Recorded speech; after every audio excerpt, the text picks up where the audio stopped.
Voici ici un visage de Lagos, la plus grande ville du Nigeria et du continent africain. Et là, une autre facette de la ville, pas très reluisante. Conséquence pour la plupart de travaux publics non achevés sur des routes délabrées, comme c'est le cas dans cette administration locale de Surulere. Certaines personnes placent une chenille sur la voie, au bout de 3 jours, elles s'en vont.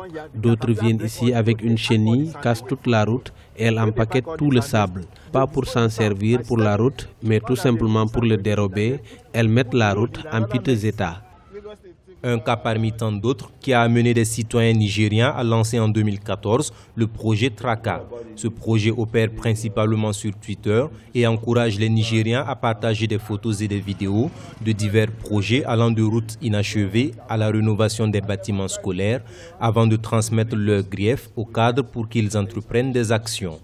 Vous savez que nous venons d'un contexte de longue domination de régime militaire et que la psychologie des citoyens nigérians n'est toujours pas réglée en fonction des contextes démocratiques. Nous avons encore des situations où les gens croient au gouvernement insensible et sans réaction. C'est donc une éducation continue des deux côtés, pas seulement pour les citoyens, mais aussi pour les dirigeants élus.